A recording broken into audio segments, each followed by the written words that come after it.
France Maghreb 2. Ça s'appelle le Grand Forum, on est là tous les jours, 16h, 18h, ravi de vous retrouver avec aujourd'hui pour nous accompagner, 3 chroniqueurs. Mais avant cela, voici le programme pour aujourd'hui. Et à la une, le taux de participation aux élections européennes du 26 mai s'annonce historiquement faible.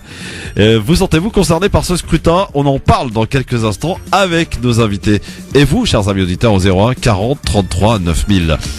WhatsApp, l'application de messagerie cryptée détenue par Facebook, vous le savez, a annoncé mardi avoir été infecté par un logiciel espion donnant accès au contenu des smartphones, une attaque qui semble avoir ciblé particulièrement des militants des droits humains.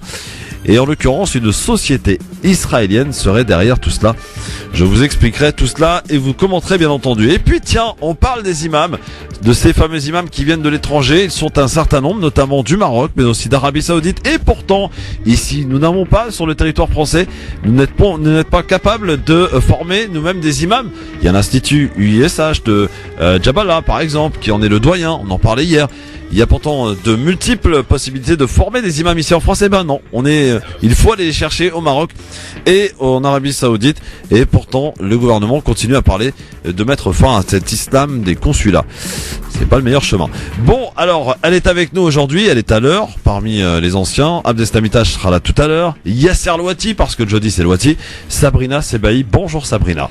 Bonjour. Ravi de t'accueillir ici chez toi, sur France Maghreb 2, ma chère Sabrina. Merci beaucoup pour l'accueil et moi aussi très contente d'être là avec vous. Et qui est Sabrina Sebahi? Présente-toi aux auditeurs, ça va être la tradition dans cette émission, comme c'est la première en tant que chroniqueuse, ma chère Sabrina. Qui es-tu? D'où viens-tu? Écoute, Sabrina, donc militante et élue écologiste sur la ville d'Ivry-sur-Seine, donc maire adjointe en charge d'un sujet pas si facile que ça, puisque c'est la prévention sécurité et la politique de la ville. Et première Ivry-sur-Seine, Ivry-sur-Seine, ouais. Ah, alors on a par exemple l'imam du vendredi, je rappelle, qui est d'Ivry-sur-Seine, qui est à la mosquée d'Ivry-sur-Seine. Exactement. Il sera demain avec nous d'ailleurs à 19h. Voilà, comme quoi Ivry-sur-Seine, voilà. Bon.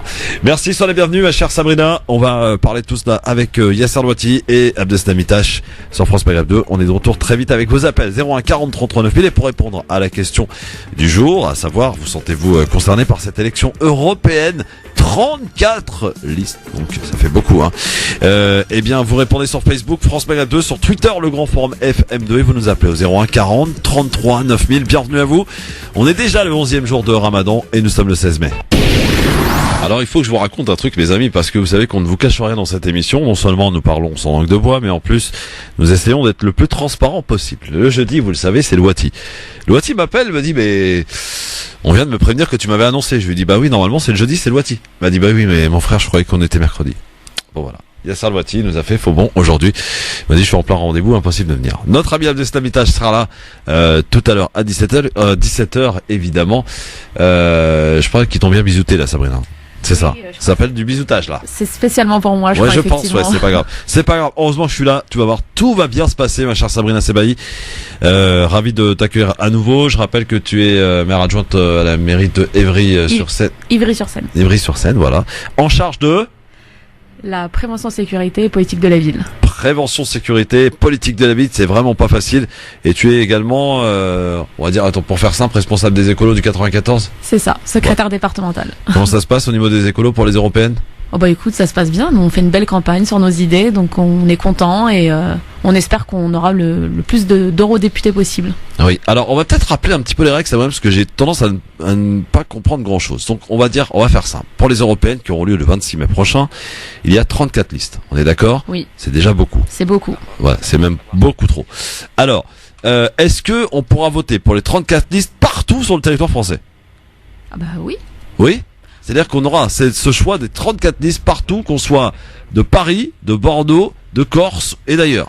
Ah oui, parce que justement la particularité de ce scrutin cette fois-ci, c'est que c'est une liste nationale. Donc on retrouvera ces 34 mêmes listes partout sur le territoire. D'accord. Alors, est-ce qu'on aura par là même donc les mêmes têtes d'affiche forcément? Ah oui, partout. D'accord. Donc, par exemple, pour la République En Marche, exemple, Nathalie Loiseau. Pour les France Insoumises, c'est Manon Bry. Oui. Voilà. Donc ça sera pareil sur tout le territoire. Pareil sur tout le territoire. Voilà. Combien de députés européens va-t-on élire? 76. 76. Ouais. D'accord. Comment ça va se passer? Parce que moi, je veux bien, mais on va les départager comment? De quelle manière? Alors c'est vrai que les Français n'ont pas trop l'habitude du scrutin à la proportionnelle, oui. donc c'est vrai qu'on a plutôt l'habitude du scrutin majoritaire, donc c'est l'une des particularités. On vote en une seule fois, donc ça sera juste le 26 mai, et c'est en fait à la proportionnelle, donc en fonction du résultat que la liste fait, on aura un nombre d'eurodéputés défini, en sachant qu'il faut atteindre le seuil de 5% pour décrocher les fameux premiers eurodéputés. Ah, donc à partir de 5%, on peut peut-être avoir un député. 4. Si on fait en dessous de 5%, on a 0 eurodéputé. Et on n'est pas remboursé. Eh ben, il faut faire 3% pour être remboursé. Ah, d'accord. Ah, très bien. On apprend des choses. Donc, on va résumer. 5%, on a déjà 4 députés. C'est ça. D'accord. 3%, on est remboursé. En dessous des 3%, c'est... on a perdu sa tout cagnotte. Perdu. On a tout perdu. Tout perdu. Absolument. Bon. Alors, et quand on arrive en tête, par exemple, imaginons, là ça se dispute entre les RN et la République En Marche. Je sais pas si les RN font 24%. Ils auront combien de députés eux ? Alors, faudrait calculer. Je pense qu'ils en auront au moins une vingtaine, malheureusement. Oui, quand même. Ah oui, ça fait quand même un sacré d'eurodéputés. Et puis, il faudra voir dans quel groupe politique ils siègent à l'Europe. C'est aussi l'une des difficultés de ce scrutin, c'est que en France, quand on vote pour la liste En Marche, par exemple, et c'est un scrutin majoritaire, c'est En Marche qui est au gouvernement.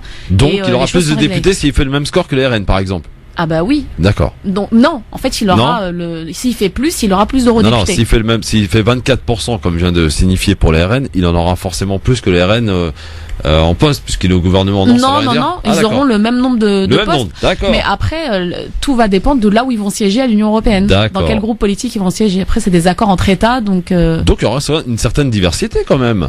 Parce que il y en a quand même pas mal qui risquent de faire plus de 5% dans les 34 listes là. Oui, il y a quelques listes quand même qui font plus de 5%, donc on aura une diversité. Par exemple, les Verts chez vous, c'est bon, normalement. Nous aujourd'hui, on était à 10%, ce qui est plutôt une très bonne nouvelle pour nous. Et 10%, vous auriez combien de députés ? Entre 8 et 9, je pense. D'accord. Oui. Tu te présentes, toi ? Non, je suis pas candidate. Pas candidate ? Non, je suis pas candidate, mais c'est vrai qu'on espère avoir beaucoup d'eurodéputés, parce que la particularité justement d'Europe Écologie Les Verts, c'est qu'on siège dans le Parti Vert européen, et on est quasiment les seuls à siéger dans un parti bien défini sur une identité politique claire. Bon, et grâce à toi, Sabrina, je comprends mieux maintenant l'enjeu de cette élection européenne. Peut-être que vous aussi, 01 40 33 9000, peut-être que ça va peut-être faire changer le résultat de la question que l'on pose du coup. Puisque le taux de participation, je le disais, aux élections européennes du 26 mai s'annonce historiquement faible. D'ailleurs, c'est pas par rapport à cette élection de cette année. C'est toutes les européennes en général. L'Europe n'intéresse pas. Pourquoi, Sabrina, l'Europe n'intéresse pas ? On se posera la question. Quoi qu'il en soit, vous sentez-vous concerné par ce scrutin ? Eh bien, visiblement, vous n'êtes que 33% sur Facebook à répondre oui.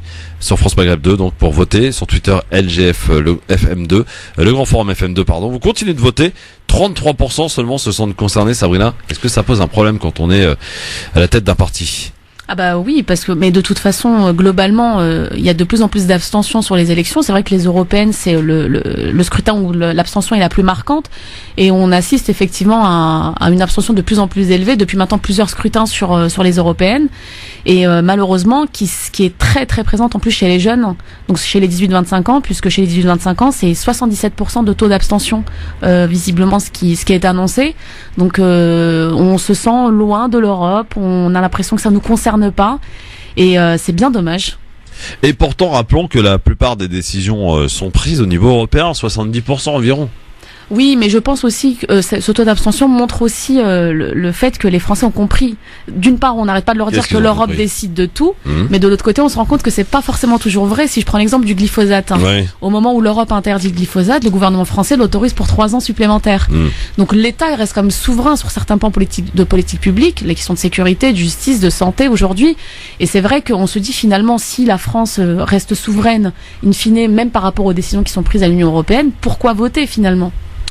Vous l'avez peut-être compris ou pas compris encore. Donc cette élection, ça sera le 26 mai prochain. C'est en un tour. Il faut faire plus de 5% pour un parti pour avoir des députés. D'accord. Et il y a 34 listes. Et vous pourrez voter pour les 34 listes là où vous trouvez. Donc on va dire que grosso modo les grands classiques risquent de passer, forcément. La République En Marche, les RN, la France Insoumise, les Verts, Il y a les Républicains. Les aussi, Républicains, évidemment. qui sont troisième Le aujourd'hui. Parti Socialiste. Ouais, imaginez qu'il fasse moins de 5% de Parti Socialiste. Ça serait. Alors là, je pense que ça serait pour eux la fin, comme de quelque chose. Oui. Oui. On a la possibilité peut-être de fermer définitivement le verrou du Parti Socialiste, messieurs dames. Hein. Qu'est-ce que je vous dise. Et puis il y a aussi Benoît Hamon avec Génération S. Qu'est-ce qu'il va faire lui? Hein? On sait pas trop pour le moment, donc là il y a eu justement une polémique là sur le débat en 2 temps sur la première partie de soirée avec ceux qui seraient en tête de poule sur c'est les sondages des élections Comment ils vont européennes. faire un débat, Sabrina? C'est impossible à 34 listes. Mais non, justement, ils font pas 34 listes, ils ont sélectionné donc ceux qui sont en tête de poule, donc il y aurait les 6-7 premiers qui sont dans les sondages, et puis en deuxième partie de soirée les autres qui resteraient. D'accord. Donc c'est pas très démocratique quand même, puisque voilà. Mais comment on fait techniquement? C'est ça le problème. On peut pas mettre 34 personnes.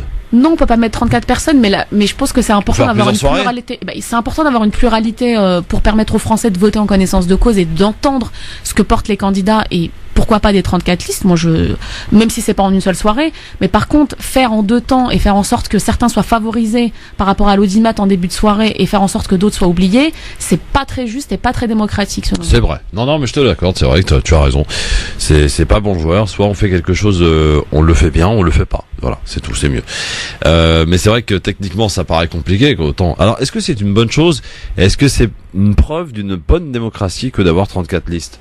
Sabrina, pas forcément. Hein. Alors je sais pas si c'est le preuve d'une bonne démocratie, en tout cas c'est le preuve d'un bel éclatement politique français, clair, ouais. Auquel on assiste depuis quand même quelques années maintenant, et c'est vrai qu'on a une recomposition politique qui est intéressante en soi, mais après à un moment il va falloir atterrir, et j'avoue pour le moment l'atterrissage, j'ai l'impression que personne ne sait trop où on va arriver, mais en tout cas 34 listes c'est énorme. Moi je ne sais pas comment les gens vont comment ils vont choisir finalement, parce que autant il y a des grands socles, on va dire, même si aujourd'hui l'échiquier politique est plus vraiment divisé en droite-gauche, donc c'est très difficile parce que la droite-gauche en fait aujourd'hui on sait plus trop ce que ça veut dire, mais voilà, en fonction de ce qu'on souhaite, de la sensibilité politique qu'on a, comme il y a plusieurs listes qui portent les mêmes choses, parfois ça va être très difficile d'aller voter, puis j'ai peur qu'on aille vers un vote utile sur certaines listes.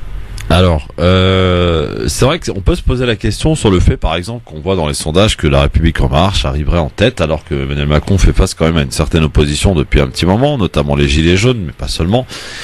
Il y aurait eu, je précise au conditionnel, un sondage sur Mediapart qui aurait été publié et qui donnait La République En Marche à 6%.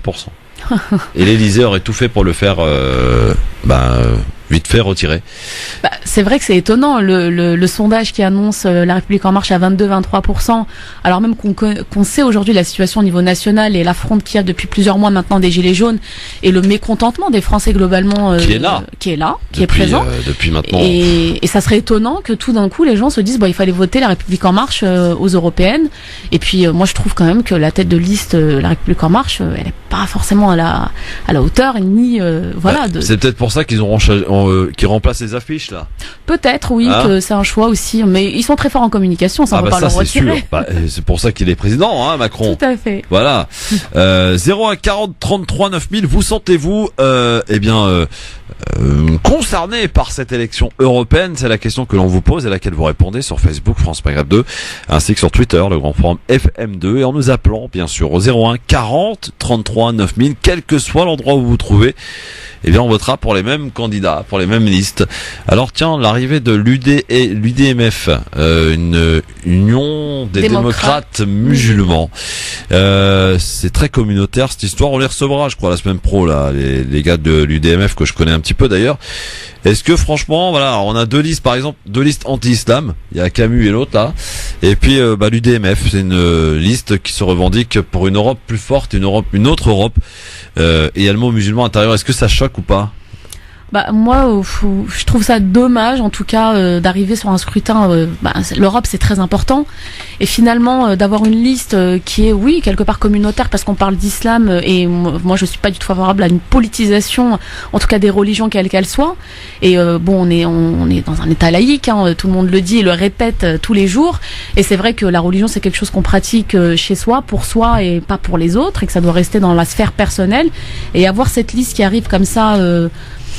Je sais pas ce qu'elle apporte en plus, quelles sont leurs revendications, pourquoi pourquoi est-ce que les musulmans, par exemple, auraient une autre vision de l'Europe? Je ne suis pas certaine. Donc c'est un peu, voilà, je sais pas trop. Alors pour la petite histoire, Sabrina, j'avais déjà reçu plusieurs parties, parce qu'il y en a pas qu'un, il y en a 2 ou 3, et les auditeurs à chaque fois étaient très durs envers eux pour leur dire mais pourquoi vous mettez musulmans quoi? Ça a rien à faire en politique, ça a rien à faire dans un parti, on vous a rien demandé quoi. Mais je suis d'accord, je pense qu'il faut pas. C'était là la majorité, hein. Évidemment, il y avait des gens qui partageaient leur avis, heureusement pour eux. Mais bon, c'est un choix qu'ils ont fait et j'avais pas l'impression qu'ils l'assument clairement. Parce que oui, mais non, on n'est pas un parti communautaire. Bah attendez, vous mettez quand même le mot musulman dedans, pardon. Mais et bon, après c'est un choix. Pourquoi pas, j'ai envie de dire. Mais moi, ce qui m'interroge aujourd'hui, c'est de voir autant de listes. Est-ce que ça veut dire clairement que la démocratie est en panne, elle est malade, ou alors, en l'occurrence, elle se porte bien? C'est vraiment toute ma question, elle est là. Et Sabrina, je sais pas si tu peux m'éclairer. Bah, en fait, juste pour revenir sur la question de la liste de l'UDMF, c'est que ils partent du principe que tous les musulmans voteraient de la même manière. Moi, je trouve déjà que c'est une mauvaise supposition. On sait très bien que dans les communautés, ça c'était un peu l'histoire du PS qui pensait que le vote des musulmans était acquis dans les quartiers et dans les banlieues. Je pense que ça, faut vraiment se détacher de cette idée. Ça, c'était bien pris en pleine figure. Voilà, ils sont français comme tout le monde et dans les musulmans, il y a des gens qui votent à droite comme il y a des gens qui votent à gauche ou écologistes. Voilà. Donc ça, c'est une réalité et je trouve que du coup, pour eux, faire cette liste en mettant musulmans, c'est réducteur finalement. Après, sur effectivement la question de la vie politique en France, moi je pense que oui, il y a en fait les Français s'intéressent beaucoup à la politique. Ça je pense que c'est une réalité. Maintenant, l'éclatement auquel on assiste, moi je sais pas si c'est une preuve de bonne vie démocratique ou si au contraire on assiste. Justement, c'est quelque chose pour moi qui montre aujourd'hui qu'on est tellement dans un éclatement, dans une reconstruction, dans une recomposition politique, que tout le monde essaye de créer son petit mouvement. Et en fait, c'est une période de transition qui va nous amener vers quelque chose, vers peut-être une forme de stabilité politique ou un changement de la vie politique française. Elle s'appelle Sabrina Sebaï, elle est avec nous et je peux vous le dire d'ores et déjà, c'est une future chroniqueuse du LGF qu'on a bien bisouté pour la première, hein, parce que Louati nous a fait faux bon et Abdeslam arrive dans quelques minutes. Heureusement, un petit camarade à toi qui s'appelle Nasser Lajili, qui est de Gennevilliers, qui est lui de la France Insoumise. Oui. Hein, voilà, on affiche les étiquettes ici dans cette émission. On te rejoint, t'accompagne, ma chère Sabrina. Nasser Lajili, pourquoi, d'après toi, cette élection n'intéresse pas grand monde? Alors pourquoi ça? J'aimerais avoir cette réponse, mais malheureusement je peux pas vous la donner parce que je l'ai pas. Et la vraie question, c'est de se poser. En gros, le vrai problème qu'on a aujourd'hui, c'est que dans les banlieues, dans les quartiers populaires, personne ne vote. Quand on sait que dans certains quartiers, on est à plus de 70% d'abstention, c'est énorme. Et effectivement, en plus, c'est une élection très importante. Après, il y a eu la question tout à l'heure, je veux dire, la remarque qu'on se faisait, de ce que j'ai pu entendre quand je vous écoutais tout à l'heure, c'est pourquoi autant de listes? Effectivement, ouais, autant de listes, c'est... en gros, c'est que tout simplement parce que les gens ne se reconnaissent plus dans les partis politiques traditionnels. Et donc voilà, les gens se disent bon autant créer notre propre parti. La question de l'UDMF, effectivement, je rejoins complètement ce qui a été dit. Oui, il y a des gens qui sont aussi qui sont pas forcément musulmans et qui aimeraient soutenir des listes citoyennes indépendantes et mais pas forcément communautaires. Donc qui seraient athées mais qui partageraient les mêmes idées. Et c'est dommage qu'on s'intéresse qu'à une communauté. Et ça, c'est une erreur. C'est ce que j'ai toujours dit. Donc oui, effectivement. Après, on a parlé aussi des sondages. Oui. On sait très bien que les sondages aujourd'hui, tout est manipulé par ceux qui nous gouvernent. Donc à un moment donné, faudrait que ça pète. Et c'est ce qui nous amène aussi aujourd'hui à avoir une population qui est complètement divisée sur des gens qui sont des pros Asselineau, parce qu'Asselineau, c'est des gens qui se disent révolutionnaires, etc. Nasser, oui. On a vu des affiches partout d'Asselineau. Oui. Partout. Oui, bien sûr. Il y en a encore d'ailleurs. Le mec, il a fait, 1%. C'est-à-dire, le mec, il se prenait pour le futur président. Je suis d'accord sur les sondages. Moi, je trouve qu'il est plus acceptable aujourd'hui que ce soit les sondages qui définissent comment on doit voter. Absolument. Non, mais ça influe, ça, on est d'accord. Ça influe quand on voit à longueur de presse, de télé, de journée, que les RN est en tête, que la République en marche est en tête. Ça finit par influencer, on se dit mais ça sert à rien, je vais pas voter pour un candidat qui va faire 0,5%, tu vois ce que je veux dire? Donc forcément ça influence. D'où D'où l'importance de la bon, proportionnelle sur ce scrutin. Absolument. Et qu'il y a que un seul tour d'ailleurs. Oui, absolument. Voilà, c'est par rapport au nombre du pourcentage. Oui, absolument. Ouais. Donc on a appris tout à l'heure qu'à partir de 5%, on avait des députés, qu'on envoyait des députés à l'Europe. Par exemple, tiens, la France Insoumise, comment on explique, Nasser, Sabrina, je te pose la question aussi, comment on explique que Mélenchon, qui a fait quand même un bon score, il est arrivé 4e au présidentiel, se retrouve en dessous des 10% avec la France Insoumise? C'est quoi? Là, c'est un problème de personne, c'est un problème de parti, c'est quoi? Non. Nasser. Oui, alors ça c'est autre chose. Oui, peut-être que après Manon Aubry c'est pas Jean-Luc Mélenchon, effectivement. Après il faut voir aussi ce qui a été fait entre-temps. Faut pas oublier aussi les perquisitions. Ça a refroidi énormément de monde au sein de la France Insoumise sur ce qui a pu se passer avec Jean-Luc Mélenchon sur ses perquisitions, etc. Après il y a aussi l'ambiance, voilà. Oui, c'est vrai. Je pense aussi qu'il y a aussi une grande personnification en fait de la vie politique, ce qui fait qu'on a beaucoup tourné autour de la personnalité de Mélenchon, d'Emmanuel Macron, de Marine Le Pen, voilà, qui ont été vraiment des figures. Et aujourd'hui, c'est vrai que dès qu'il y a plus Mélenchon, c'est vrai qu'on voit qu'il capitalise absolument pas sur le score qu'il a fait au présidentiel. C'est plus lui qui est à la tête de cette liste. Oui, mais tous les partis c'est la même. Tous les partis c'est pareil. On peut voir, voilà, Macron aujourd'hui ne fera pas le même score, même si les sondages lui donnent, on va dire, des pourcentages énormes. Même chez les écolos? Même chez les écolos, c'est pareil. Même chez les écolos, bien sûr. Si on enlève Jadot, prenons le parti comme le Parti Socialiste, qui était un parti quand même assez fort pendant plusieurs années. Et aujourd'hui, quand on sait qu'ils arrivent à 3-4%, c'est incroyable. C'est incroyable. Même 2% parfois.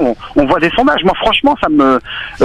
D'un côté, c'est bien parce que ça va permettre. Par rapport au fait de dire que c'est pareil dans tous les partis, je suis pas complètement d'accord parce que je trouve que Marine Le Pen, elle s'en sort quand même très bien et elle n'est pas tête de liste de la liste Rassemblement National. Oui, mais le problème, c'est que Marine... elle est quand même. Mais Marine ne fait pas la campagne. Elle a même plus besoin de faire une campagne électorale. Mais oui, mais pourtant c'est bien elle qui est là sur les plateaux télévisés, mais bien sûr, voilà. mais ça c'est la surenchère des médias qu'on a, qui fait que aujourd'hui on va mettre en évidence Marine Le Pen qui est présente. Voilà, c'est la seule alternative. Elle n'a jamais été au pouvoir et on veut lui donner le pouvoir. Donc oui, effectivement, c'est ce qu'on essaie de faire peur à la population. Mais c'est qui alimente tout ça? Quand on sait que la République en marche a décidé de faire un débat que avec le parti de Marine Le Pen, on comprend tout de suite que c'est de dire la seule personne qui pourrait être l'alternative face au Front National, c'est la République en marche. Donc on fait surenchérir tous ces trucs, tous ces points. Et c'est mais même si Marine Le Pen, enfin du coup on dit qu'elle fait pas la campagne, mais j'ai l'impression que Mélenchon ne la fait pas non plus et qu'il a laissé Manon Aubry mener cette campagne.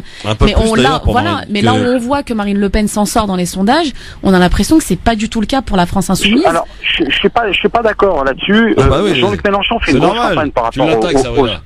Non mais tu l'attaques de la série, il se défend, écoute. Non, je le prends même pas comme une attaque. C'est juste que Jean-Luc Mélenchon, il est dans les meetings, il est présent partout. Et il a décidé de ne plus être présent à un moment donné dans les médias par rapport à ce qu'il a pu vivre sur ses perquisitions. C'est ce qui l'a amené d'ailleurs à être un peu silencieux. Effectivement, on le voit de moins en moins dans les médias, mais parce qu'il a une revanche entre guillemets en se disant voilà, vous voulez m'attaquer, vous voulez avoir une image qui est pas forcément la bonne, vous voulez froisser mon image, voilà, moi personnellement j'irai plus dans vos plateaux. Donc on envoie des Quatennens, Adrien Quatennens et tout ça. Donc il y a des personnes aussi qui je la trouve bien Manon Aubry, Je la trouve bien Manon Aubry, elle est plutôt jeune, elle connaît bien ses dossiers. Une très très belle campagne pour une personne qui n'est pas forcément politisée. J'ai trouvé qu'Adrien Quatennens avait été très très bon au dernier débat. Absolument, sur CNews, oui, effectivement, je l'ai trouvé excellent. Donc on a quand même des gens qui sont, on va dire, opérationnels au sein de la France Insoumise, mais ce qui permettrait aussi de dire qu'il y a une nouvelle génération aussi qui arrive. Et la transition, il faut qu'elle se fasse. Tout à fait.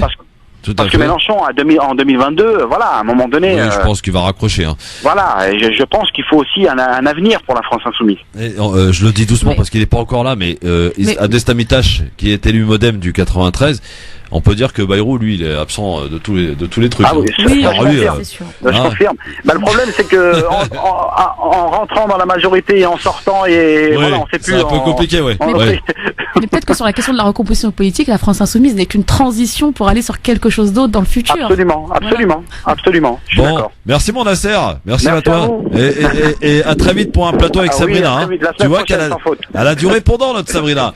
Salut Nasser. Absolument. Ciao Non, mais ciao. c'est bien. J'écoute, je suis admiratif de ce qu'elle fait. Bon, Merci. c'est bien. Je vais finir par tous les encarter dans le même parti, c'est tout ce beau monde. Saïd, il nous appelle de Dijon, il nous écoute sur le 105.6 ou le 105.1, je crois. Allô, bonsoir Saïd. Saïd. Bon, il a raccroché Saïd de Dijon qui nous rappelle au 01 40 33 9000. On se pose la question avec Sabrina Sebaï et donc avec Nasser Lajini qui nous a apporté son éclairage aussi. Pourquoi cette élection européenne ne suscite aussi peu d'engouement? Allô, bonsoir, qui est avec nous? C'est Wafa de Wafa, est-ce que vous pourriez parler un peu plus près de votre téléphone afin que nous ne Vous m'entendez là? perdions rien de... Alors allez-y, vous nous appelez d'où Wafa? Épinay. Épinay-sur-Seine. Wafa, on vous écoute. Pourquoi, d'après vous, Alors, cette élection n'intéresse pas grand monde? alors, moi je suis une citoyenne de 32 ans. Donc, On vous entend mal, Wafa, parlez bien fort parce qu'on entend très très mal. alors attendez. Voilà, voilà ce que Là, c'est. vous m'entendez mieux, là Bah oui, là c'est beaucoup mieux, Wafa. Alors on vous écoute. Ok. Vous Bon. êtes une citoyenne Alors, donc? Voilà, je suis une citoyenne de 30 ans, hein, donc je suis pas très calée, entre guillemets, en politique. Mais ce que j'ai constaté, en fait, c'est que déjà, contrairement aux présidentielles, aux élections présidentielles de Oui. notre pays, Oui. il n'y a pas de promotion, entre guillemets, de l'élection européenne. On ne sait pas. Déjà, moi, je viens de savoir ce que c'était. Il y a même pas une semaine. Je ne savais pas. Ouais. Voilà, c'est pas quelque chose qu'on communique énormément partout. Alors que bon, les présidentielles, les législatives, à la rigueur, on sait à peu près. On communique beaucoup. Maintenant, voilà. Ouais. Il y a autre chose aussi, c'est que avec tout ce qui se passe dans notre pays, l'Europe, pour nous, ça vient en second plan. Pour moi, hein, personnellement, je trouve qu'il vaut mieux d'abord, dans un premier temps, régler toute la politique qu'il y a en France, avant de s'attaquer à l'Europe. Est-ce que vous, je t'en prie, Sabrina, vas-y. Oui, peut-être juste voilà. parce que c'est vrai J'ai qu'on n'en parle pas l'impression que- beaucoup, mais la campagne des européennes a officiellement commencé le 13 mai. Ouais. Ah oui. Comment ? Le 13 mai, elle a Le commencé 13 la mai, campagne. officiellement, hein. la Ah ouais. campagne a débuté le 13 mai. Donc c'est très peu finalement, ouais, effectivement. Oui. Mais Sabrina, est-ce que vous avez, Sabrina, Wafa, est-ce que vous allez aller voter? Est-ce que vous allez vous déplacer? Est-ce que vous avez fait votre choix? Ah non, du tout. Ça fait mon choix du tout. Je vais essayer d'aller voter en toute sincérité. Hein. Je ne sais pas qui voter. Il y a énormément de partis. Voilà. 34. Après, un 34. certain dégoût aussi de la politique Ouais. qui nous freine un peu dans la démarche d'aller voter ou pas, avant de choisir qui voter. Bon bah écoutez Wafa, il vous reste une petite juste, semaine et en fait. demie pour vous convaincre en tout cas pour ce qui est Oui. des candidats et pour vous décider vous en tant qu'électrice pour qui vous allez voter donc le 26 mai prochain, le dimanche 26 mai, hein, notez-le bien la date. Ma chère Sabrina Wafa, merci beaucoup, à bientôt. Merci. À bientôt. Ben, c'est vrai, la campagne a commencé officiellement le 13 mai. Et après, c'est vrai que ce qu'elle dit, c'est très vrai. C'est-à-dire que le fonctionnement de l'Europe, c'est quand même quelque chose de très flou pour beaucoup de gens. Entre Bruxelles et Strasbourg, on sait pas trop qui fait quoi. Et du coup, le fait que ça soit extrêmement flou, ça éloigne encore plus le citoyen de l'Union européenne puisqu'on comprend pas trop ce qu'ils y font. Ouais. Alors pourquoi cette élection n'intéresse pas grand monde? Est-ce que vous vous sentez concerné? Est-ce que vous avez fait votre choix? Est-ce que vous allez vous déplacer? Voilà les questions que l'on vous pose aujourd'hui. Walid a peut-être la réponse à tout cela. Bonsoir Walid. Bonsoir. Bonsoir et bienvenue sur France Maghreb 2 dans le grand forum. Alors Walid, pourquoi cette élection n'intéresse pas grand monde d'après toi? Bah, moi je pense que déjà le plus grand monde qui est censé être intéressé, c'est le citoyen lambda. Mais ce citoyen n'est pas considéré, n'est pas pris en compte. Donc je pense que les gens aujourd'hui ils ont abandonné, ils n'ont plus espoir, ils croient plus en rien. Et c'est toujours des promesses qui sont pas tenues. C'est toujours des taxations, c'est le citoyen lambda qui est toujours à qui on prend toujours l'argent, qu'on taxe. Et moi je pense que moi aujourd'hui personnellement moi je les comprends. Moi personnellement les élections depuis que j'ai toujours voté, mais là ça y est, j'arrête de voter parce que ça n'a jamais rien changé à Tu ma vie. n'iras pas voter le 26 mai prochain, Walid? Non, moi je voterai pas personnellement. Parce que pour moi, je considère que ça changera rien à ma vie. J'ai voté les années précédentes. Même pour aller voter, par exemple, pour une liste UDMF, les musulmans, tout ça, non, ça t'intéresse pas? Non, franchement, ça m'intéresse pas parce que qu'est-ce qu'ils vont faire en fait? C'est ça la question, qu'est-ce qu'ils peuvent faire? C'est comme aujourd'hui Macron là qui fait l'appel de Christchurch par rapport aux musulmans là qui ont été tués dans l'église, ceci, cela. Mais la première chose qu'il devrait faire déjà, c'est respecter les musulmans qui sont dans son pays. Ouais. Et donc je pense qu'aucun groupe musulman ne pourrait faire quoi que ce soit en fait. Aujourd'hui on est désespéré, on croit plus en rien. La seule chose à laquelle on pense, c'est travailler, nourrir notre famille, essayer de s'en sortir. Et je pense que c'était le but qu'ils voulaient et ils ont réussi. Hein. Merci Walid en tout cas, et t'as encore une semaine et demie pour changer éventuellement d'avis. En tout cas, merci de ton appel et ta réflexion. 01 40 33 9000. Vous continuez de nous appeler, vous continuez de voter sur Facebook, France Maghreb 2, sur Twitter, le Grand Forum FM2. France Maghreb 2, France Maghreb 2. Elle s'appelle Sabrina Sebaï et il va falloir compter avec elle sur France Maghreb 2 dans cette émission Le Grand Forum. Sabrina Sebaï est maire adjointe chargée de la sécurité et de la politique de la ville du côté de Ivry-sur-Seine. Bon, à ne pas confondre avec absolument. Oui, c'est pas la même mairie, attention. C'est pas le même maire. C'est pas le même maire, c'est pas la même classe, tu vois. Voilà. Et puis Sabrina Sebaï est un peu la patronne aussi quelque part des écolos du 94. Face à elle et à côté d'elle plutôt. À côté d'elle, ouais. L'élu modem du 93, Abdestamitache. Bonsoir. Bonsoir Christophe, bonsoir aux auditeurs et auditrices. Je tenais à m'excuser pour le petit retard. Faut avouer, t'as moitié pardonné. J'espère qu'elle sera totalement. J'ai été inscrire mon fils au lycée, donc c'est un rendez-vous auquel je pouvais pas déroger. Sartec. Je vous prie de m'excuser. Je vous en prie, les excuses sont acceptées. Mon cher Abdeslam, on parlait tout à l'heure, on t'a un peu taquiné, je peux t'as écouté. Oui, j'ai entendu. Oui. Bon, Bayrou, il est aux abonnés absents. Vous avez une liste alors, de modem c'est pas ou pas vrai. C'est pas vrai. Ah oui, non. Vous êtes crédité de combien? Ils sont avec mais on est sur la liste. D'accord, oui, bon. On est sur la liste Renaissance. D'accord. Alors Bayrou, on l'a vu dans différents débats, que ce soit sur LCI ou même sur BFM. Et il était là. Et d'ailleurs, ils avaient fait un bel échange Mélenchon et lui-même. Oui, donc non, on peut pas dire qu'il n'ait pas été visible. En même temps, il n'est pas tête de liste. Donc moi, j'invite justement à ce que les têtes de liste justement puissent présenter leur programme et qu'on puisse voir un petit peu ce qu'ils ont dans le ventre, ce qu'ils et elles ont dans le ventre. Ils ont du mal, La République En Marche, avec leur programme quand même. Tous ont du mal, mais voilà. Ensuite, d'ailleurs, Nathalie Loiseau est remplacée par Emmanuel Macron sur les affiches. Sur les affiches, oui, ça c'est un choix de communication. Ouais. C'est La République En Marche qui a décidé ça. Choix, d'ailleurs. C'est pas.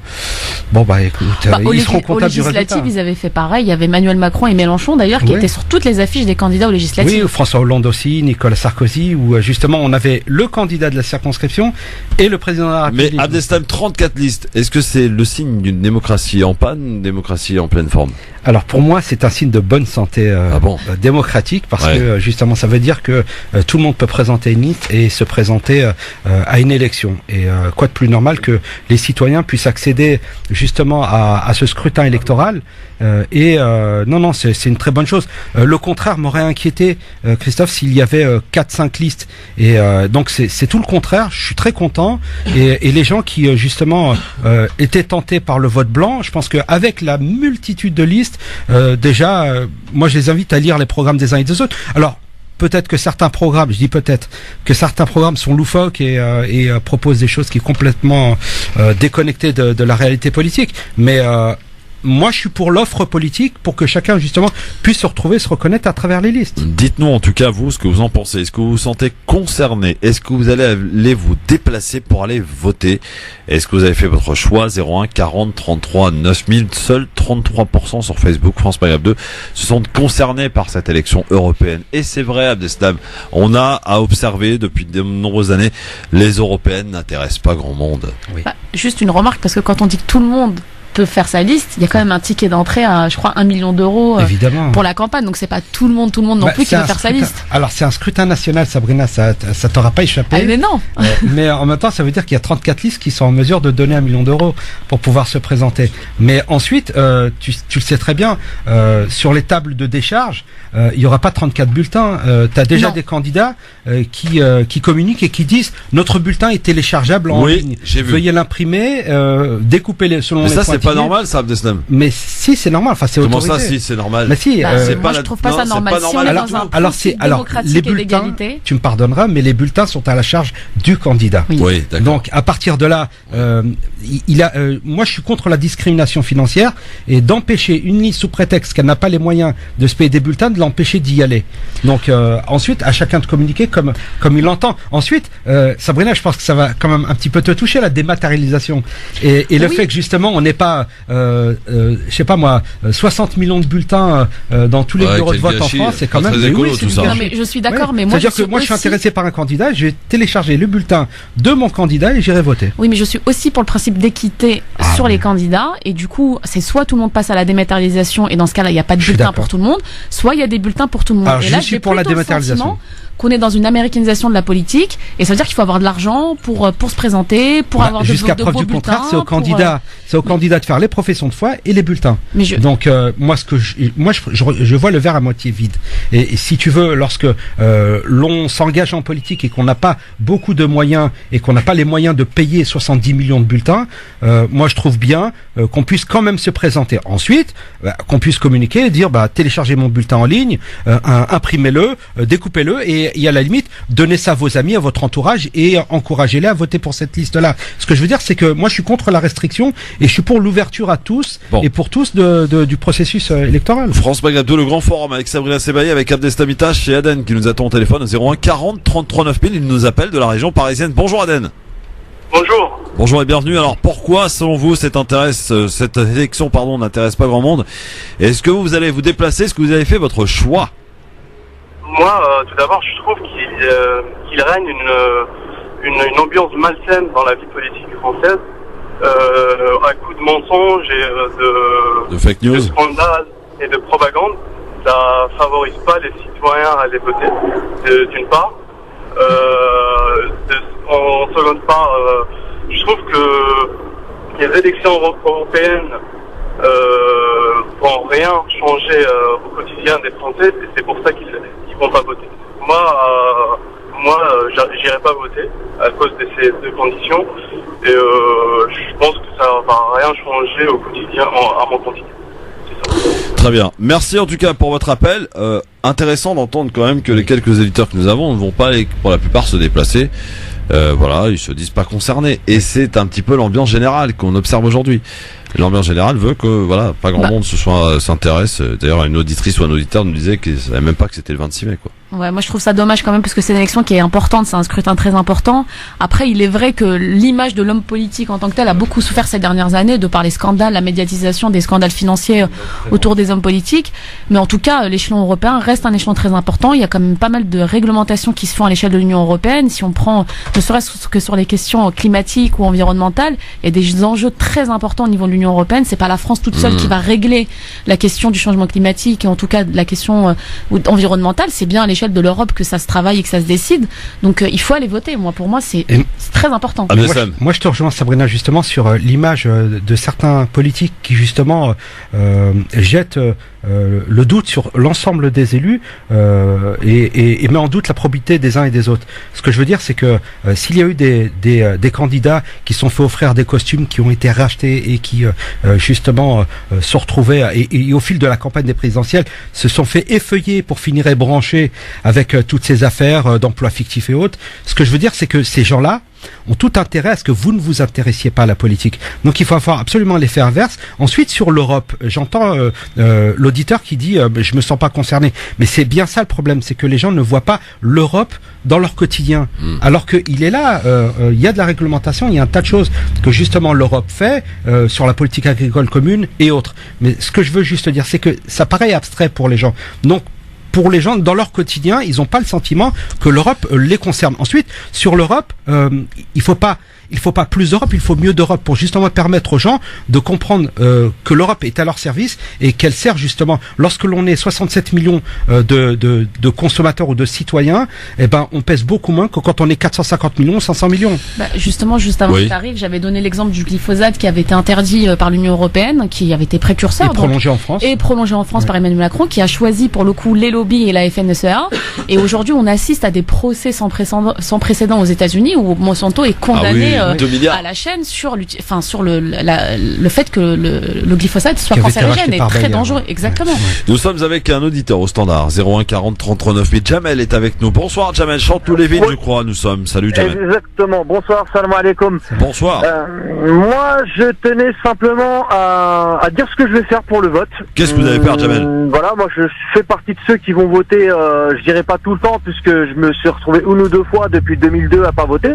Pas mal. Donc voilà, mais je vais voter. Dans tous les cas, je vais aller voter, même si c'est pour personne. Malheureusement, même si le vote blanc n'est pas considéré comme blanc, mais plutôt nul. Il est comptabilisé. Oui, mais il change pas grand-chose. Oui, bah oui, il change pas grand-chose. C'est vrai. Voilà. Parmi les 34 listes, il y en a aucune qui t'intéresse, Jamel. Rien. Pas forcément. Nada. Pas forcément. Je le dis clairement, il y en a qui m'intéressent, mais il faut pas se voiler la face. On sait très bien que les plus intéressants et ceux qui vont faire le plus de choses, ça sera pas forcément ceux qui seront le plus soutenus par les votes. Donc tu te laisses influencer par les sondages finalement ceux qui vont faire le plus de choses ou détruire le plus de choses à l'Union européenne. Non mais t'es en train de te laisser. Quand on regarde, quand on suit ton raisonnement, tu te laisses finalement orienter par les sondages. Non. Bah si. Un petit peu, Jamel, parce que t'es en train de nous dire oui, mais ça sert à rien que j'aille voter pour des petits partis ou des petites listes, parce que je sais que voilà, ils vont pas. Forcément. En fait, moi, je préfère aller voter blanc, mais ça, c'est une habitude que j'ai pris depuis un bon bout de temps, mais je regarde tout le temps. Faut pas non plus rester là-dessus. Mais je pense qu'il faut quand même encourager au moins le fait de se déplacer en bureau de vote. Et tous les auditeurs, je leur conseille fortement d'y aller. Au moins, on a cette démarche-là. Plutôt que de dire non, je vais même pas bouger. C'est un droit, hein, c'est un devoir en fait. Tout à fait. On a un droit. Est-ce que vous seriez favorable, est-ce que vous seriez favorable de faire comme en Belgique, de faire payer les amendes à ceux qui vont pas voter? Oui et non. Je pense pas. Déjà, en France, c'est pas possible. Il faut dire ce qu'il en est. On est français. En France, c'est pas possible. Toi, tu vas voter Bayrou, toi, je le sens. Oui et non, c'est centriste. Ni de droite, ni de gauche. Ni oui et non, tout ça, c'est centriste. Hein. Bon, oui. Je reste au centre, mais centriste, c'est encore une autre chose. Ah, il est au centre, d'accord. Moi, je pense que il faudrait ouvrir un peu plus ce débat-là sur le vote blanc, le fait que voilà, il y a des gens qui votent blanc et mettre un bulletin blanc. Après, de là à pénaliser par une amende, je pense que c'est un peu trop. Parce qu'en fait, ça nous retirerait on a aussi le droit de ne pas voter. Donc, ouais, bien sûr. Bon. Merci mon Jamel. Voilà. À bientôt. Et Sarah Tolok pour ce soir. 01 40 33 9000 évidemment pour vos appels, vos avis qui nous intéressent sur cette élection. Donc franchement voilà, pour l'instant on a des gens qui sont forcément désintéressés qui n'iront pas, et puis t'as des gens qui vont y aller mais qui sont pas forcément plus intéressés, qui vont voter blanc, qui n'ont pas fait leur choix. Ça s'annonce très très mauvais pour les 34 listes. Moi je suis très inquiet quand même, très inquiet pour les listes. À qui profite ça? Je sais pas si c'est du désintérêt. Moi j'ai plutôt le sentiment d'avoir entendu une rupture de confiance avec le monde politique finalement. Et la plupart des gens se disent très déçus de la politique globalement, et ils se basent sur ce qui est fait en fait à l'échelle nationale au niveau politique pour décider ou non d'aller voter sur les élections européennes. Et je pense qu'il y avait déjà eu un rejet de la classe politique il y a 2 ans pendant l'élection présidentielle où justement on avait quand même un président de la République qui ne s'est pas représenté, un ancien président de la République qui a été battu à la primaire de la droite et du centre, je pense à Sarkozy, Manuel Valls qui était Premier ministre qui a été battu à la primaire, et en fait les gens voulaient un renouvellement, et aujourd'hui ils sont quand même un petit peu déçus du résultat, et ils en veulent à Emmanuel Macron justement de pas avoir changé ça et être resté dans les vieux réflexes politiques. Mais qui a commencé sous François Hollande, parce que Hollande, pour moi il a trahi la gauche, donc forcément pourtant, il y a eu une le changement c'était maintenant. Oui, on attend toujours. On l'a attendu longtemps. Zacharia est avec nous, nous appelle de Paris. Salut Zacharia. Salut à tous. Salut Zacharia, bienvenue à vous. Alors on vous écoute Zacharia. Votre choix, vous l'avez fait? Vous allez y aller? Je vais y aller, mais mon choix il est toujours pas fait. C'est tellement difficile. Ah oui, incroyable. C'est tellement difficile de choisir parmi 34 avec 34 listes. On n'a pas les projets ils sont pas clairs. Est-ce que vous les avez lus d'abord? Est-ce que vous avez lu leurs projets ou pas encore? Pas pour tout le monde. Et je vous avouerai que je suis assez. Quand on est tous désintéressés, on n'y croit plus trop à la politique globalement. Moi, j'ai aujourd'hui, si on a une crise aujourd'hui, comme ce qu'on vient de voir, ce qu'on vit là, avec les gilets jaunes, les soutiens qu'il y a eu, on voit bien qu'il y a un désintéressement total de la politique. Enfin, un désintéressement, mais plutôt on n'y croit plus. Et on se dit, est-ce que ça va vraiment changer quelque chose? de mettre tel ou tel n'importe quel candidat qu'on va voter, mais quel est son pouvoir, qu'est-ce qu'il va apporter aujourd'hui? On sait que.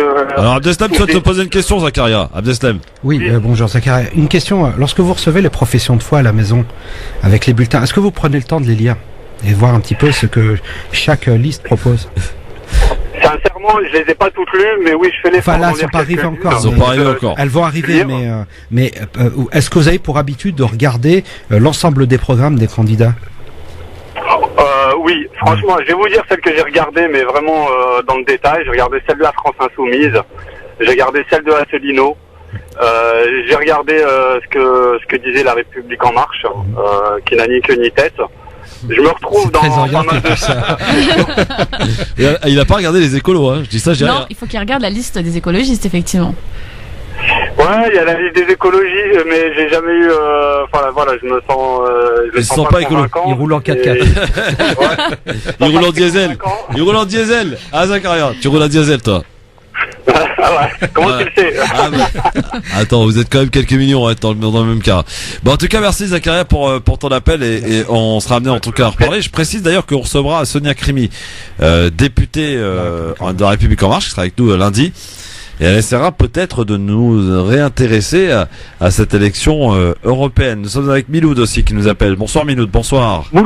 Mouloud, pardon. Ouais, bonjour Christophe, bonjour à tes invités. Bonsoir Mouloud. Ouais, moi j'irai voter, mais j'hésite entre deux listes. Ah, c'est quoi? Mais avant tout, je voulais dire, je vais te donner l'explication du dégoût des gens pour les élections. Oui. Hein, quand, je sais pas si vous êtes au courant, la dame qui est avec vous, on annonce le ralliement de Madame Royal à Monsieur Macron. Oui. Après Madame Guigou.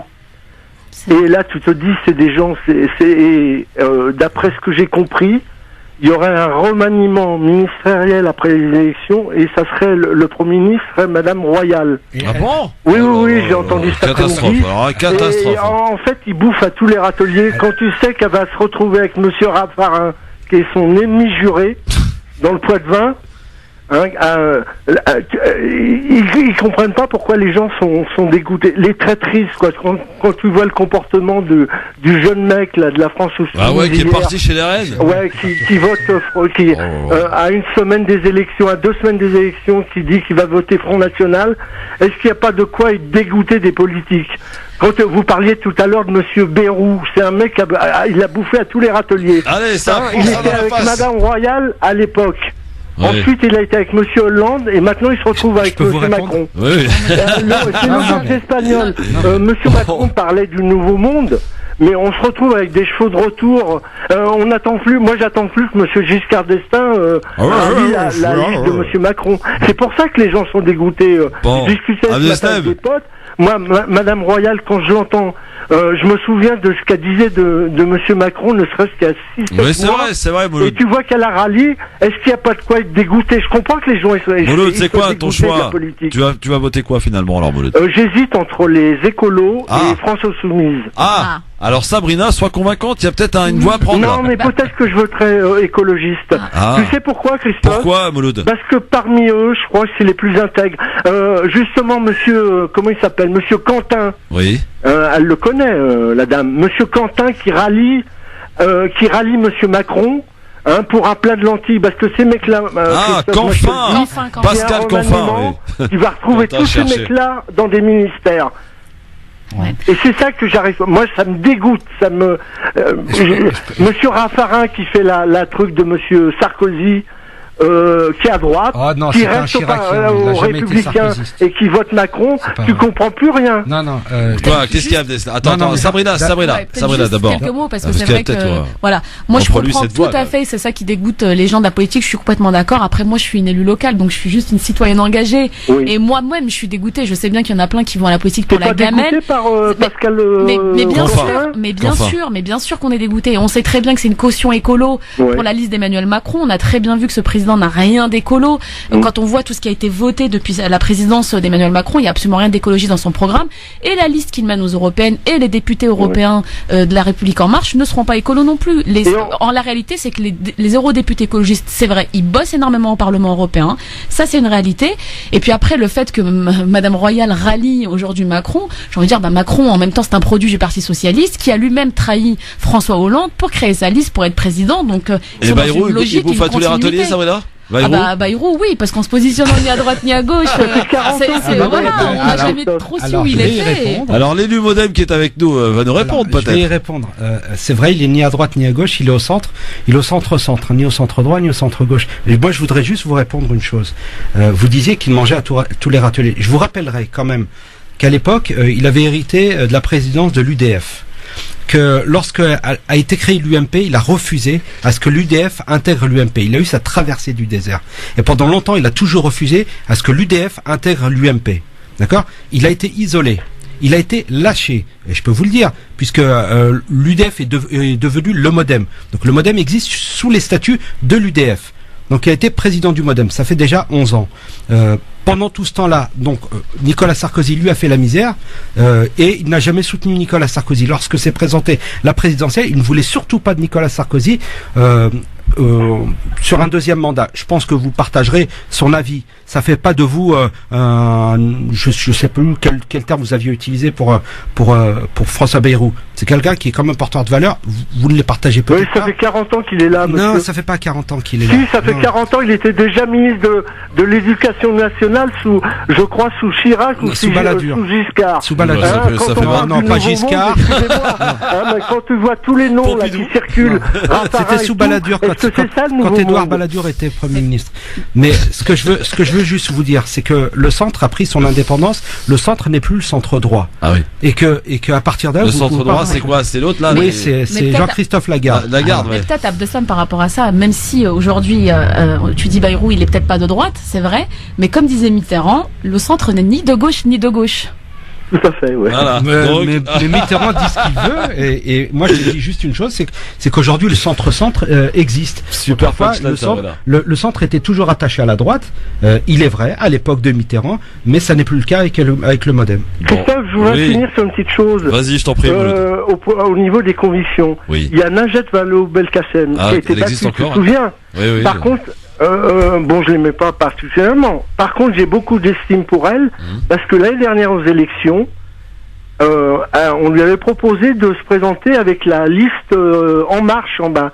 Tu sais ce qu'elle a dit, Christophe? Et pour ça, j'ai beaucoup d'admiration pour elle. Elle a dit: je préfère être battue en gardant mes convictions. Elle a été battue plutôt que d'aller pour un plat de lentilles. Alors, vous voulez qu'on parle de ses convictions? Moi, je l'ai pas vu démissionner. Moi, je l'ai pas vu démissionner quand Manuel Valls était Premier ministre. Donc, les convictions, non, mais je te parle de l'élection présidentielle. Non, mais remettons les choses dans leur contexte. Elle était ministre de Manuel Valls. Si vraiment elle était porteuse de valeur, au moment où il a parlé de déchéance de la nationalité française, elle aurait dû démissionner. Et elle l'a pas fait. Donc ne parlez pas de valeur quand vous parlez de Vallaud-Belkacem. Je pense qu'Abdeslam a complètement raison. Bon, en tout cas, les ministres écologistes, ils ont démissionné. Oui, c'est vrai. Ouais. Notamment Nicolas Hulot. Oui. Voilà. Non, mais ça, c'est sous Macron. Merci, mon Mouloud. C'est moi qui vous remercie, puis bonne fin de soirée. Sarah Tolok, merci beaucoup.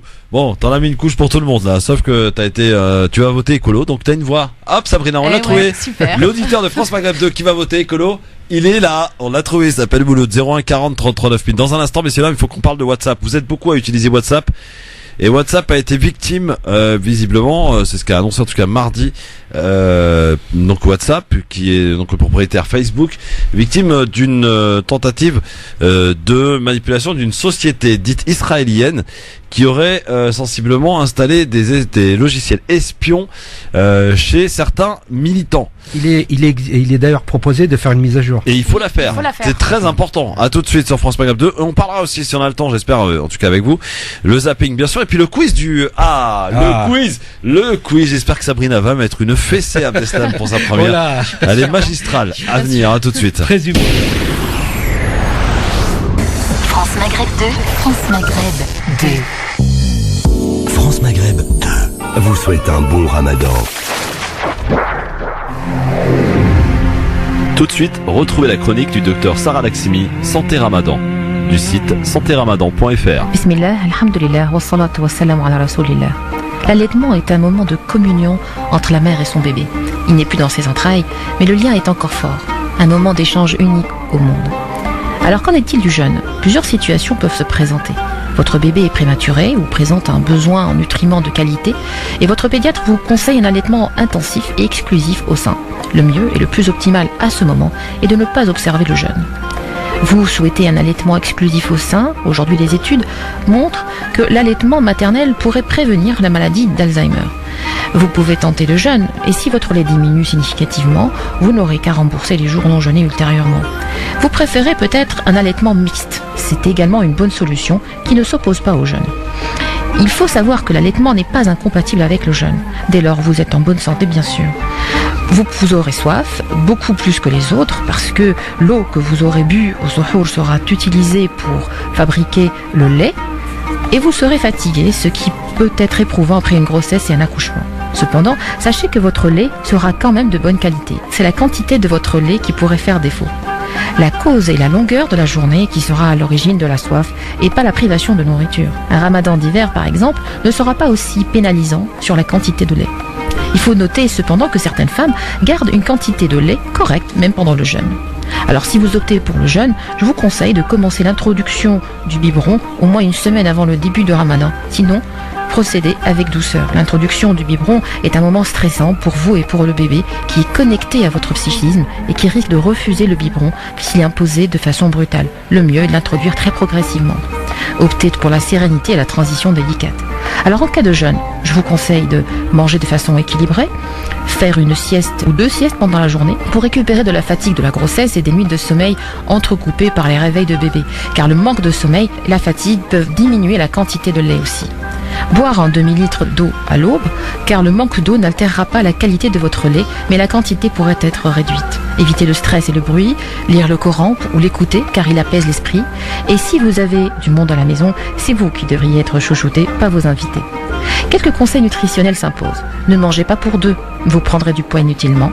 Mangez équilibré, c'est-à-dire de tout, fruits et légumes, de la viande rouge, au moins 3 fois par semaine, du foie de veau, du poisson pour les oméga 3 et des laitages pour le calcium. Alors quel rythme alimentaire adopter ?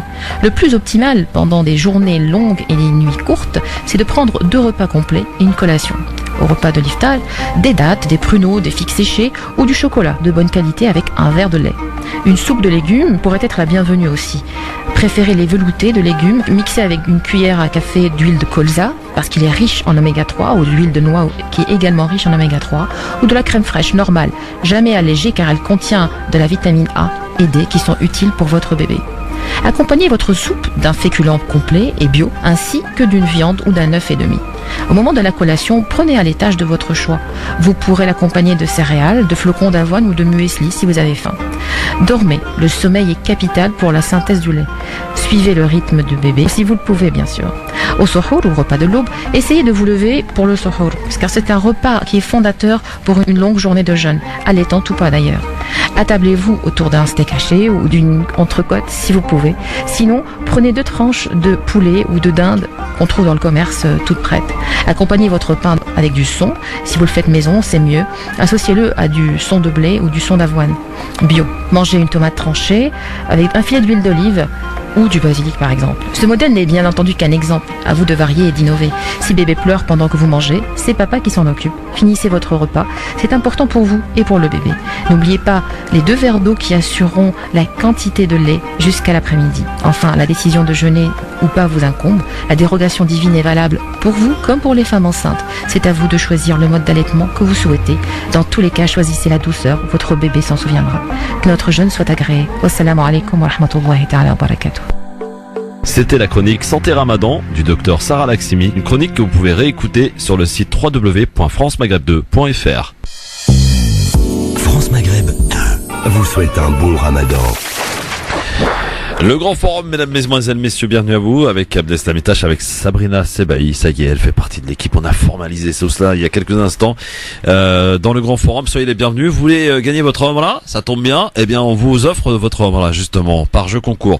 Par SMS, vous envoyez Omra, O-M-R-A, vous envoyez le tout au 7 20 18. Vous vous laissez guider pour aller jusqu'au bout de la participation, pour faire partie de celles et ceux qui, le jour de l'Aïd, seront tirés au sort et peut-être repartiront avec une Omra pour vous, mesdames, mesdemoiselles, messieurs. Il y en a plusieurs, donc tentez votre chance. Omra, O-M-R-A, 7 20 18. Vous envoyez tout cela tout comme d'ailleurs pour jouer avec nous au grand jeu du Ramadan après 18h, avec des questions, mes questions, toutes somme toute assez faciles. Eh bien, vous envoyez également par SMS si vous souhaitez participer, FM2, votre prénom, votre ville et votre numéro de téléphone, 7 20 18. Alors, je vous en parlais il y a quelques instants, on parlait de WhatsApp. Vous êtes d'abord tous les deux à l'utiliser, WhatsApp ? Oui. Forcément oui, parce qu'on a un groupe WhatsApp et donc vous y êtes tous les deux. Donc forcément ça marche. Alors, une faille de sécurité dévoilée par le financier High Time s'est résorbée dans la dernière mise à jour. En fait, on aurait inséré un logiciel pirate malveillant sur des téléphones, simplement en appelant les usagers de l'application, utilisée quand même cette application par 1,5 milliard de personnes dans le monde. Il s'agit en outre d'un nouveau déboire pour la maison mère Facebook, déjà au prix d'ailleurs avec de nombreuses critiques incessantes sur la protection des données personnelles.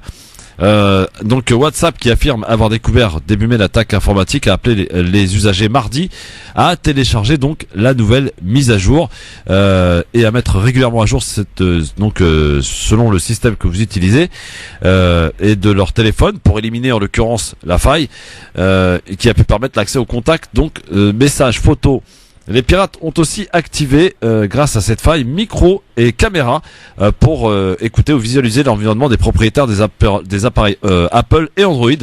Google ciblé sans qu'ils s'en rendent compte. C'est quand même incroyable. Ça se trouve, on en fait partie de ce thème, Sabrina, et on ne sait même pas. Le logiciel Expion ressemble fort au programme Pegasus, mis au point par une société israélienne bien connue des renseignements, des services de renseignement, des différents pays. C'est ce qu'a expliqué en tout cas un expert d'une ONG. Quoi qu'il en soit, ça devient de plus en plus inquiétant quand même d'utiliser bien ce type d'application. WhatsApp qui est utilisé par 1,5 milliard de personnes, et pourtant on disait que les appels étaient cryptés via WhatsApp. Eh bien, il est possible donc de mettre à mal WhatsApp et d'être espionné via cette application. Qu'est-ce que ça vous évoque à tous les deux ? D'abord, ça fait vraiment peur parce que lorsque l'on a des échanges et que l'on nous garantit que les échanges sont cryptés, c'est d'abord une diffusion d'informations que l'on ne souhaite pas étaler. D'abord, il y a un vrai danger derrière tout ça. Mais j'ai envie de dire que aujourd'hui, il n'y a peut-être pas un seul système qui est sûr, parce qu'on le sait bien, les gens qui craquent les logiciels le font et ensuite contactent la société pour dire: regardez, j'ai craqué votre logiciel, recrutez-moi et moi je vérifierai votre système et vous verrez qu'il sera sans faille à l'avenir. Donc nous on est juste là, à un moment on est sur WhatsApp, sur Telegram aussi, bon enfin j'y suis aussi sur Telegram, demain on craquera Telegram et il y aura une nouvelle application qui viendra derrière, et on sera tous dessus et ça sera ensuite piraté. On sait, enfin il est très dur de faire confiance, même aujourd'hui. Moi je me pose la question sur le cloud. Moi j'ai un espace dédié dans lequel j'ai stocké tous mes documents officiels, ce qui me permet de les consulter partout dans le monde. Je me dis que n'importe qui, de n'importe où, peut très bien récupérer mes documents, les imprimer et s'en servir voilà, dans de mauvaises intentions. Ça fait vraiment peur. Ouais. Il est recommandé donc de mettre à jour rapidement, si ce n'est pas déjà fait, le WhatsApp, pour mettre...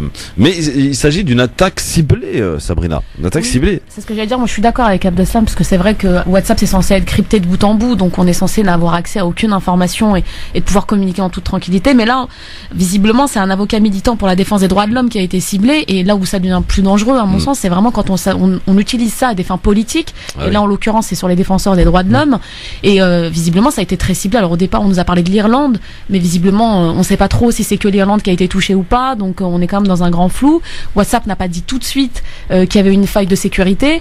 Et puis surtout, on a quand même accès non seulement à ce qui se passe sur WhatsApp, mais surtout ils ont accès à toutes les informations sur le téléphone, à toutes nos données. Photos, vidéos, les codes d'accès sur les boîtes mail. Ils peuvent vous écouter puisqu'ils activent le micro, la caméra aussi, sans que vous en aperceviez. Exactement. Et on sait qu'aujourd'hui, il y a une vraie course à la collecte des données dans l'espace numérique, parce qu'on sait très bien que finalement, plus on a de données et plus on peut faire des choses avec, on peut contrôler pas mal de choses.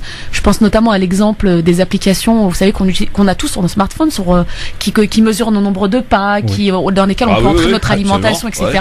Enfin, les mutuelles, elles sont très friandes de ce genre d'informations, parce que demain, on peut tout à fait imaginer qu'une mutuelle nous fasse payer au prorata de notre état de santé général et surtout des efforts que nous faisons en matière de santé. Alors sache que les données sont vendues. Il y avait eu un scandale avec Waz, qui a été créé par une société israélienne, où justement les données étaient vendues à des compagnies d'assurance, parce que lorsque vous le personnalisez, que vous mettez votre nom et votre prénom, pour le coup, on sait exactement qui l'utilise, on connaît vos habitudes, où vous avez l'habitude d'aller, l'allure à laquelle vous roulez. Donc toutes ces informations-là sont vendues aux compagnies d'assurance. Donc faites attention. Alors pour le coup, lorsque vous le paramétrez, vous ne mettez pas de nom, vous laissez en anonyme. La technologie c'est bien, mais après voilà. Mais après, sur la question des libertés publiques, c'est un vrai sujet, parce que si on prend le pass Navigo, c'est pareil. Aujourd'hui, on a beaucoup de difficultés à avoir un pass Navigo anonyme. Il faut absolument on badge et tout le monde sait exactement où on est et à quel moment. Exactement. Donc c'est comme la question de la vidéo. Exactement. Bon, et bien qu'est-ce qu'on fait avec ça? Comment ils peuvent mieux espionner avec ça? À chaque fois que tu badges un endroit, on sait où t'es. Et ça, à mon avis, ça sert aussi. Mais on connaît tes habitudes, Christophe. Tous les jours, tu prends le train à telle heure. Exactement. À tel endroit. Mais ça peut aussi servir au moment des manifestations, par exemple. On sait quand vous allez manifester à quelle station de métro vous sortez. On sait que Abdeslam a été manifesté la plupart des gilets jaunes. Voyons. Exactement. Voilà. On sait qu'il a enfilé son gilet jaune à l'entrée. La seule fois où j'enfile mon gilet jaune, c'est quand je suis en panne avec ma voiture. Ouais, très bien. Bon, alors en tout cas, on sera amené à en reparler, mais ça commence à devenir un peu plus en plus inquiétant, et Facebook est mis à mal, notamment aussi sur Instagram. Il y a quelques soucis et quelques problèmes. Donc sur les réseaux sociaux, attention, prudence quand même. On en fait bon usage. On est prudent quand même, parce que voilà, c'est même si on n'a rien à cacher finalement, on se dit on s'en fout, mais quand même, il s'agit de la vie privée. Ça m'embêterait qu'on puisse m'écouter lorsque je parle à ma femme de ce qui se passe chez nous, quoi. Voilà. Donc c'est tout. 01 40 33 9000. Allez, on va jouer maintenant pour se détendre un petit peu. Je sais qu'elle est inquiète, mais elle n'a pas besoin de l'être. Non, mais c'est normal qu'elle ait peur. C'est le quiz. Pourquoi ça devrait... Là, on me dit pas tout à fait en quoi consiste le quiz. Et après, on a une longueur d'avance sur moi. Non, il n'a pas une longueur d'avance. Tout va bien, t'inquiète pas. En fait, c'est ce qui se passe. C'est un quiz en rapport à des événements qui sont déroulés un 16 mai. Ça tombe bien, nous le sommes le 16 mai. D'accord. Voilà. Donc, tout simplement, c'est un quiz qui est composé de questions. Et notamment, la première question, on est en 1770. Qui s'est marié avec Marie-Antoinette d'Autriche? Quel roi a-t-elle épousé? Louis XVI. Louis XVI, bonne réponse mon cher Abdeslam. Voilà. On est en 1800. Qui est proclamé empereur des Français? Napoléon. Bien joué. Bonne réponse d'Abdeslam, qui a été plus rapide que toi, Sabrina. C'est aussi un jeu de rapidité. Attention. Ouais, je vois ça. 2-0 pour Abdeslam Itache. On est en 1995. On est à Grenoble. Qui est condamné par le tribunal correctionnel? C'est un ancien maire. Il a été condamné à 2 ans de prison, quand même, ferme, et 200 000 francs d'amende pour abus de confiance dans le cadre, de l'affaire Nice Opéra. Est-ce que vous vous souvenez de cet ancien maire de Nice qui a été condamné à Grenoble en 95, un 16 mai? Noir? Non, c'est pas Noir. Non. Jacques Médecin. Jacques Médecin, c'est une bonne réponse. Ça nous fait 3-0. Et ben ça sera tout pour aujourd'hui. En tout cas, voilà. 3-0, c'est un score net et sans bavure, j'ai envie de dire, d'Abdeslam Itache. Tu devrais mettre le générique de la Champions League.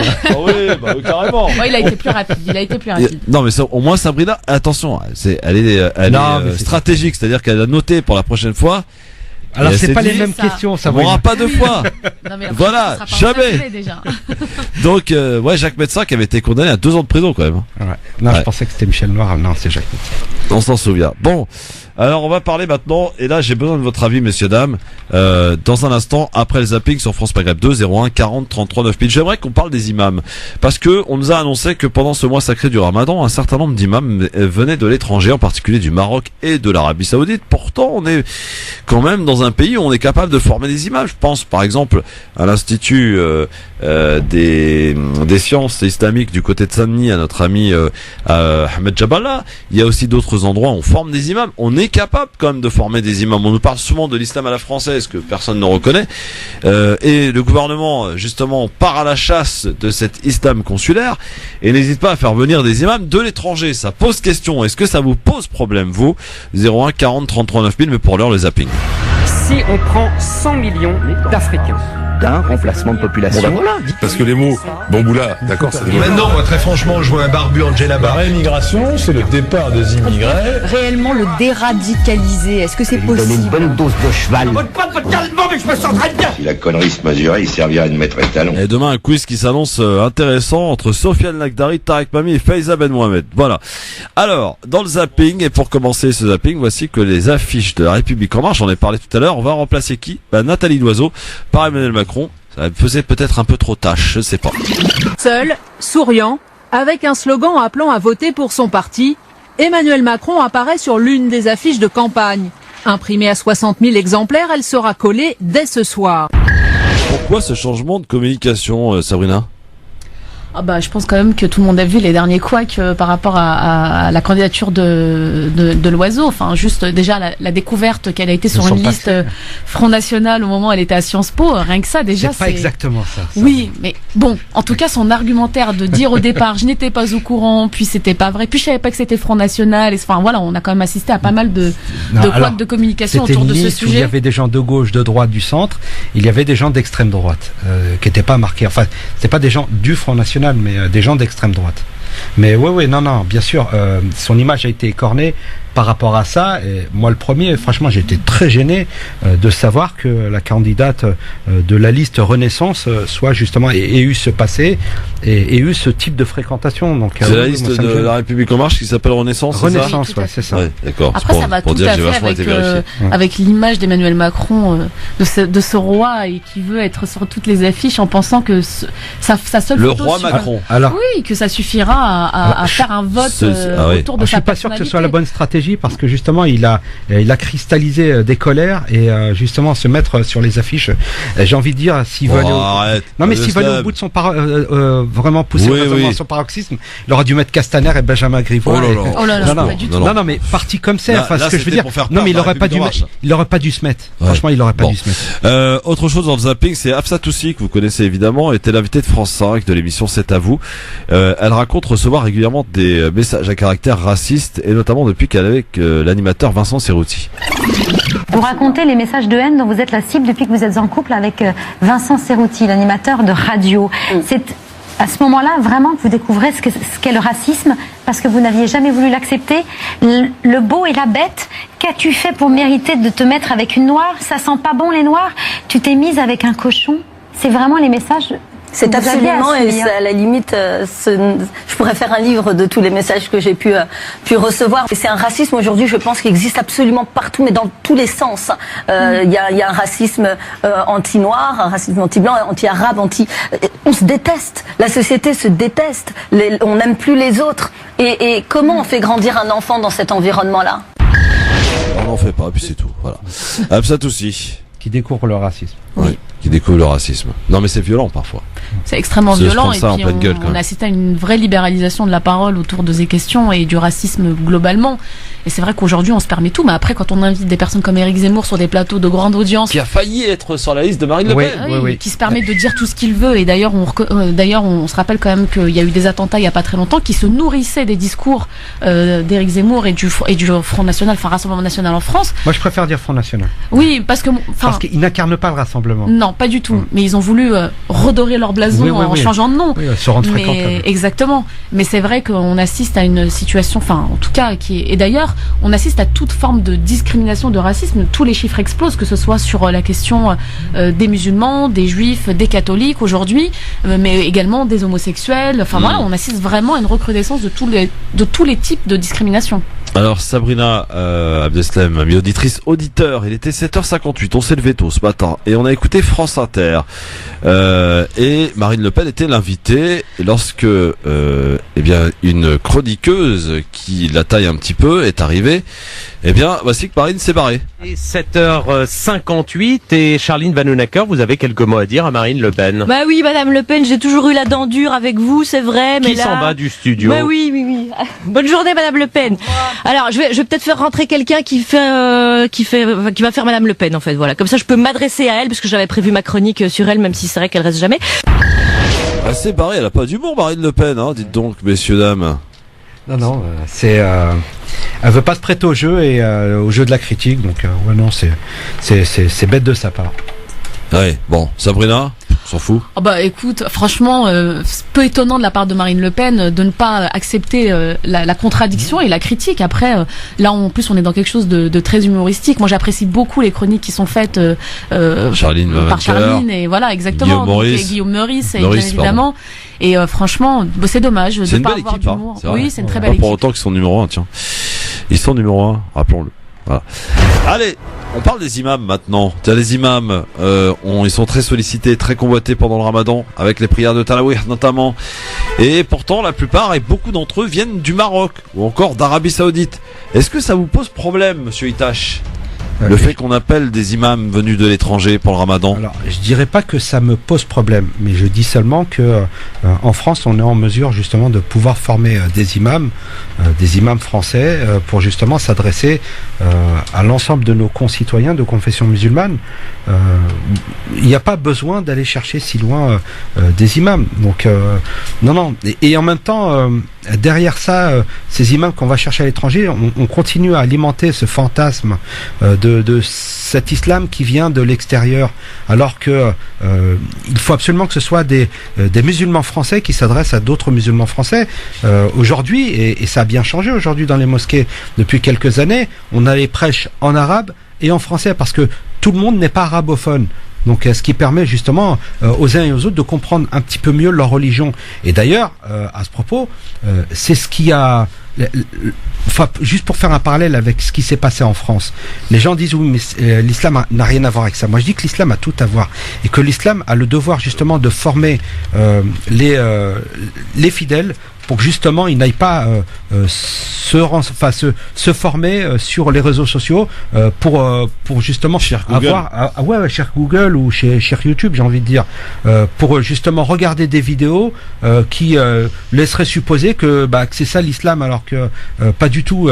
Et d'ailleurs, faudrait quand même contrôler un petit peu ce qui passe sur YouTube. Et l'appel de Christchurch, c'était le thème de l'émission hier. Oui. Il faut vraiment contrôler ce qui passe parce que on a nos gamins, on a nos petites têtes. Moi j'ai des enfants, les plus jeunes ont 14 ans.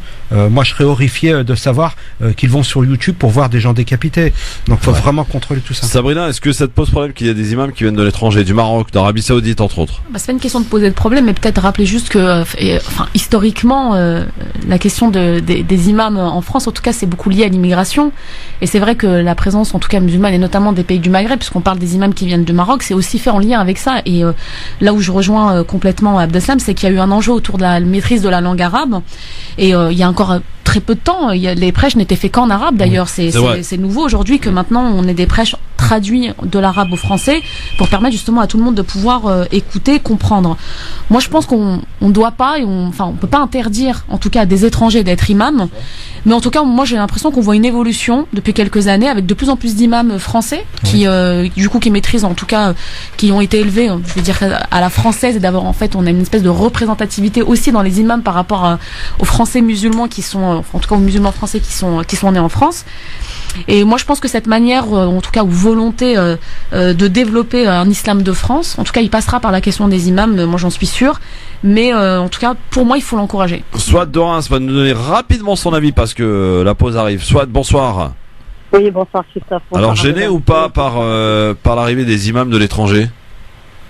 Je vois pas pourquoi, non pas du tout. Non, pas du tout.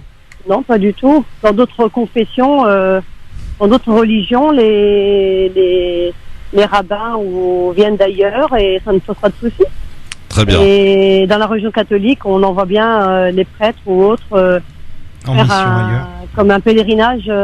C'est vrai, vous avez raison. Auprès du Saint-Père, et ça ne pose pas de soucis. Je vois pas pourquoi le problème est soulevé extrêmement pour la religion musulmane, quoi. Bien entendu. Donc, pour moi, il n'y a aucun souci pour ça. Merci Swat, bienvenue. Sarah Tolok pour ce soir. Saïd, t'es gêné ou pas toi? Pardon? T'es gêné ou pas par l'arrivée des imams de l'étranger? Oui, ça me gêne beaucoup. Hein. Pourquoi? Parce que, ça sert à rien, c'est un business derrière. Tout un business, en plus de ça, on n'a pas besoin de ça. Très bien, merci Saïd. 01 40 33 9000. Libertad du Ramadan, ça débarque dans un instant avec Sabrina Sebaï, avec Abdeslam Itache. Pour finir tranquillement cette émission, ça passe vite. France Maghreb 2, France Maghreb 2. Ça s'appelle le Grand Forum, on est là tous les jours, sachez que demain, Il y aura Tarek Mami, il y aura Sofiane Lakhdari et Faiza Ben Mohamed. Et que lundi, nous recevons, pour la dernière semaine avant les européennes, qui auront lieu le 26 mai prochain, quelques invités. On aura notamment les gars de l'UDMF, notamment. Et lundi, on recevra Sonia Crimi, députée En Marche. Il sera avec nous, on va parler Europe, on va parler également mairie, parce que je l'avais déjà rencontré dans son bureau et j'aimerais savoir si son projet qu'elle avait d'y aller au municipal a continué d'émerger ou pas, où elle en est en fait. Elle promettait elle avait pas vraiment dit non au fait d'aller partir au municipal. C'était plutôt ça qui l'intéressait. On verra où elle en est. Elle sera notre invitée lundi à 17h et vous pourrez lui poser vos questions, amis auditrices, auditeurs. Profitez de la présence d'une députée qu'on peut pas accuser d'être, on va dire, elle était un petit peu dissidente, Sonia Crimi, non, Oui, sur la loi sur l'immigration. Sur l'immigration, notamment, elle s'est pas laissée faire. Oui, elle a refusé de voter pour. C'est clair. Donc lundi à 17h et comme le temps est très très vite passé, on n'aura même pas le temps de prendre un auditrice qui souhaitait peut-être s'exprimer sur ce que aurait pu dire Sabrina ou Abdeslam, peut-être les engueuler ou au contraire les féliciter, mais vous pourrez le faire donc davantage dans les quelques émissions à venir, bien entendu. Le temps qui nous est imparti se termine. En tout cas, merci beaucoup et je t'exprime de nouveau ma fierté de t'avoir parmi nous, ma chère Sabrina Sebaï, qui est donc avec nous, maire adjointe du côté de Ivry-sur-Seine, chargée de la sécurité et de la politique de la ville et patronne des écolos du 94. Et il y a des chevaux sous le capot, hein. Je peux dire qu'elle connaît bien ses dossiers. Ah oui. Ouais. Merci beaucoup pour l'accueil et pour le bisutage, du coup. Oui, c'est vrai, t'as été bisouté. Et en tout cas, tu reviens très vite, donc du coup maintenant t'es chez toi. Merci beaucoup. Et j'ai hâte de prendre un petit café avec toi. Et tu sais que dans l'équipe du LGF, il y en a certains, ils sont sympas, ils nous amènent de goûter alors de l'émission. Enfin, tu vas repérer lesquels et tu verras, tu vas vite te caser avec eux. Je dis ça, je dis rien. Et puis le 24 mai, on a un petit resto, les gars. Ouais. Ah, on fait l'équipe du LGF. Apparemment, on fait un iftar ensemble, c'est ça? Absolument. Ça s'organise. Moi, je sais pas. Je laisse faire les trucs. Bon, merci beaucoup, ma Sabrina. Merci à Sarah vous. Sarah pour ce soir. 21h30. Merci à vous aussi. 21h30 ce soir. Ouais. C'est ça. Abdeslam, t'es occupé? Ça va jusqu'à 21h30? Ça va aller? Ouais, ça va aller, ouais. Bon, je vais au conseil municipal. Nous, on aura le conseil municipal aussi. Oh là. Voilà, ça travaille, c'est ça. La vie active. Merci beaucoup et Sarah Abdelkom à tous les deux. Et à la prochaine. Ciao. France Maghreb 2. Pour ensoleiller et accompagner vos journées et vos nuits. France Maghreb 2.